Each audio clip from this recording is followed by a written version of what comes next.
Hello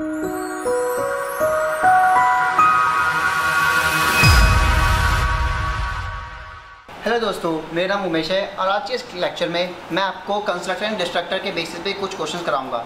मतलब आपको बताना है कि आपको एक सिंपल कोड दे रखा होगा और आपको बताना होगा कि function F4, F3, F2, F1 क्या चीज़ है, इनके फंक्शन क्या है, इनकी कॉल स्टेटमेंट क्या है। इस टाइप के क्वेश्चन कॉमन है, ठीक है ना। तो मतलब आज ज़रूर आते हैं, बस क्या करते हैं हम लोग कोड को चेंज कर देंगे, सिंपल पैरामीटर्स को चेंज कर देंगे और बेसिक जो कॉन्सेप्ट होगा ना वो बिल्कुल सेम होगा।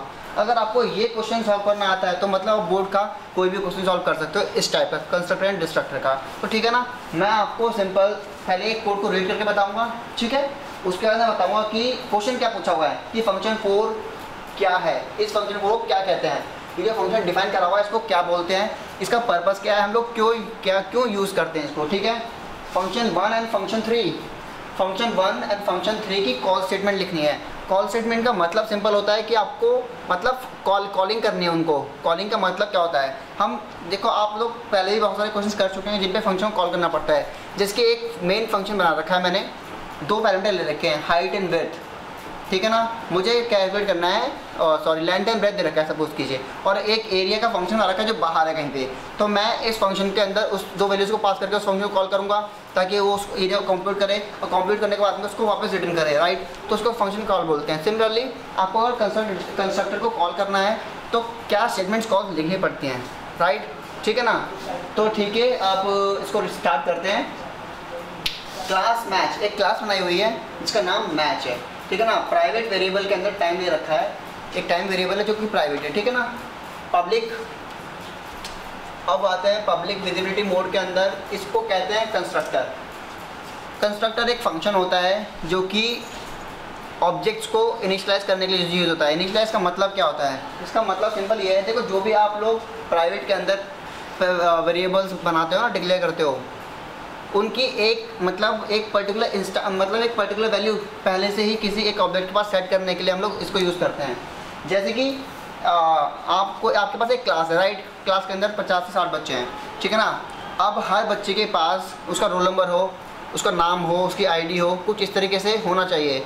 तो उस चीज़ को इनिशियलाइज करने के लिए, मतलब बच्चा जैसे ही रूम के अंदर आए उसको कुछ बोलना ना पड़े, उसके बारे में उसके क्लास के जो हेड है उसको पहले से पता हो कि इसका आईडी ये है, इसका नाम ये है, इसका एड्रेस ये है, ऐसा सब कुछ। तो इन चीज़ों को जो बेसिक डिटेल्स होती है उनको इनिशियलाइज करने के लिए हम लोग कंस्ट्रक्टर का यूज़ करते हैं, राइट, ठीक है ना।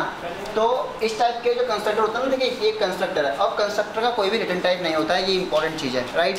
कंस्ट्रक्टर का जो नाम होता है वो क्लास के नाम पे सेम होता है, ठीक है, ठीक है। अब ये एक कंस्ट्रक्टर बना रखा है, एक वॉइड डिटेल्स का फंक्शन आ रखा है जो क्या करेगा, ये एक लाइन प्रिंट करेगा, इंटरसेक्शन बास्केटबॉल मैच, ठीक है ना। ये लाइन प्रिंट करेगा अगर आप इस फंक्शन को कॉल करते हो तो। ये भी एक कंस्ट्रक्टर है पर इसके अंदर पैरामीटर्स पास करे हुए हैं, ठीक है ना। और ये भी एक कंस्ट्रक्टर है, इसके अंदर इसका मैच का एक ऑब्जेक्ट पास किया है, मतलब ऑब्जेक्ट जैसा रेफरेंस बना रखा है, ठीक है ना। तो आपने देखा कि 3 तरह के यहाँ पे कंस्ट्रक्टर हो गए। तो कंस्ट्रक्टर के अब वैरायटी हो गई। एक कंस्ट्रक्टर जिसे बोलते हैं डिफ़ॉल्ट कंस्ट्रक्टर। डिफ़ॉल्ट कंस्ट्रक्टर का मतलब जो बेसिक है, सबसे बेसिक, आप कुछ ही पास मत करो, उसको डिफ़ॉल्ट कंस्ट्रक्टर बोलते हैं। अगर आप कंस्ट्रक्टर के अंदर कुछ पास करते हो उस चीज़ को बोलते हैं हम लोग पैरामीटराइज कंस्ट्रक्टर। मतलब पैरामीटर हम लोग पास कर रहे हैं as a input to that function, okay. तो हम एक बार लिख लेते हैं, इसको क्या बोलते हैं मैच, इसको कहते हैं डिफ़ॉल्ट कंस्ट्रक्टर, ठीक है, ठीक है ना। इसको क्या बोलते हैं हम लोग, इसको बोलते हैं पैरामीटराइज कंस्ट्रक्टर, ओके। और ये है हमारा कॉपी कंस्ट्रक्टर, ठीक है।